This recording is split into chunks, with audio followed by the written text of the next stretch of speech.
Welcome in to the TexAgs Rewind, brought to you by four-time Retailer of the Year Specs. I'm joined by Jessica Wills. Jess. What was your favorite part of the show today? You know, OB is always great. He had some awesome comments earlier today, but also Kendall Rogers. And Yeah. I heard it was his birthday the other day. Happy birthday. Happy belated birthday to Kendall. I would say my favorite part was OB. I'm going to take the low-hanging fruit there. On the Rewind today, we had the Go Hour with OB, Chris Harrington, Kendall Rogers, and Recruiting Country with Jason Howell. Be sure to check it out.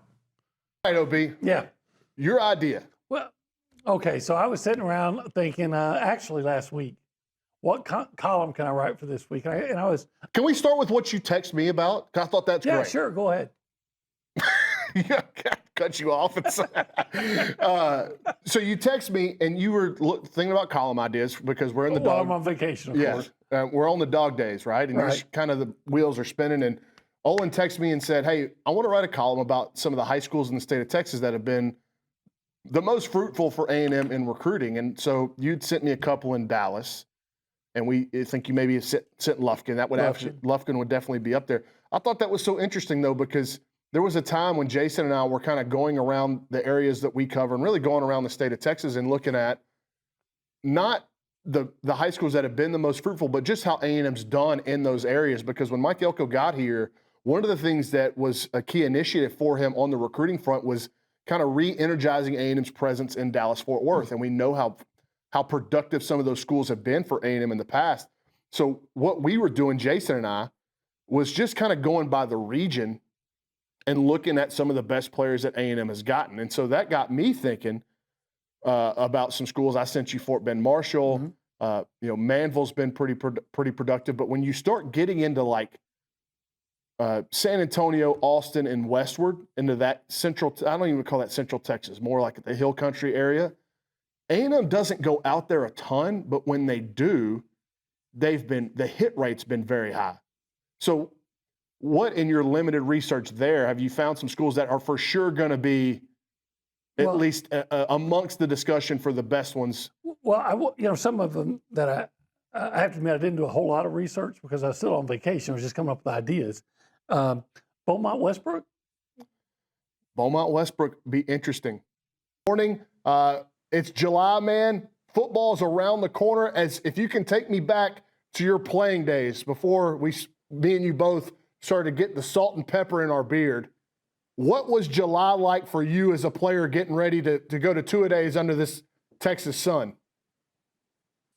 It was always the calm before the storm. You get through spring ball, you get through summer conditioning, and then you get a little bit of time to kind of let everything heal up and get ready. I remember I was texting with our text group about like running 110s. I think we ran like 25 110s and they were timed, and it was brutal. We were doing it like 7 a.m, but I just remember being in the best shape of my life doing that. So just really, physically just getting the body right, getting ready to go through this, grueling SEC schedule.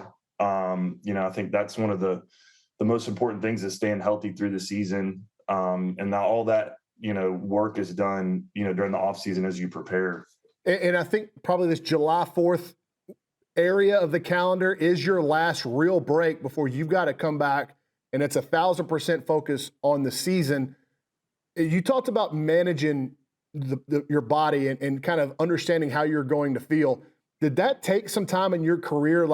Because when you walk in here and A&M's got a really talented freshman class and a really talented freshman defensive line group, but they haven't been through the rigors of a full SEC college season.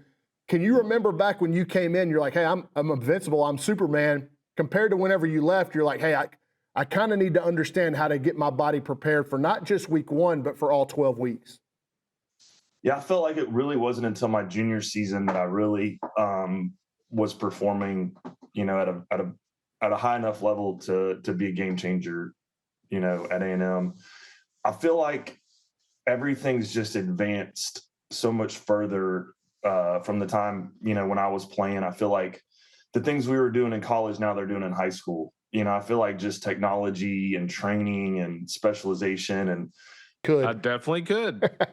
Well, I guess so. There's a lot of action, even though college baseball is not going on. There's a lot of stuff for you and your crew and your staff to be looking through from an A&M lens and perspective. Let's just start with the guys that we know are going to be selected: Lavalette, Prager, Lampkin, Kent, those type of guys. Where are you feeling like these A&M kids are going to go in the draft, just based on the conversations you've had? Yeah, I mean, the most interesting one obviously is Jace. I mean, this is a guy that I think I saw the other day with somebody had the Astros getting him in the 20s. I mean, if the Astros get him in the 20s, I mean, that's a steal, because this is a guy that clearly to me is a top 5 talent. I get that there's concerns about the swing and miss from late in the season, but I mean, when everything's clicking, he's as good as anybody in college baseball. And so, I mean, I personally, and I think you'd probably agree here, I don't think he falls to the Astros. But, it's just one of the things to kind of keep an eye on. Prager is going to be an interesting one for me. Obviously, much discussed decision last year to turn down the Angels. I think it was 1.2, 1.3 to turn down to go back to school at A&M for one more year. I would think he's probably a 3 to 4 to 5 round kind of guy. Like, I don't think he's a top 2 rounder, but that's probably where he gets selected. I think what's going to be, to me, Bronny, the most interesting is where some of these guys that have a potential to return go. Yep. One of the obvious ones you and I have discussed offline, Shane Sadeo, right now, we have him actually going kind of behind Lampkin in the draft. We have him 79 overall in the college crop of prospects. That doesn't put you in the top 2 rounds. And we kind of know that Shane is dead set on, not only being a top 2 round or top 3 round guy, but also getting a pretty good chunk of change to sign. So if let's just say he goes the 79th college prospect, which I think will go a little higher than that. If that happens, I think he's going back to school. And here's why. I mean, I think if you're a pro team, and again, I'm not trying to discount anybody, but I mean, if you're a pro team. It's a defense, but on the defensive line, you could see him legitimately line up at, 4 different spots. He brings a tremendous skill set to the table, from an explosive power, the way he comes off the ball, the flexibility, the ability to get underneath people, and he's a gifted athlete, and credit to A&M for being in the conversation right now, as one of the top prospects in all the country. I want to say he's top 5 just about everywhere. Just a gifted, uniquely talented football player that can do a lot of different things for you. Yeah, gifted is like a proper word to describe him, because obviously he's a big physical looking kid. But it's not like Myles Garrett, who you covered up there at Arlington Martin, where this guy looks like a Greek god. It's Adonis looking sort of body type. It was easy to understand why Myles was so highly recruited. Lamar's a big physical kid. He passes the eyeball test, but whenever he puts his hand in the dirt and the ball is snapped, it's different. That is where you see the just elite gifts. Yeah, you see the pop in his hands. I remember DJ Hicks coming out, and one of the things I loved about him was I called him defibrillator hands, because he could stop your heart in a second, just that quick punch.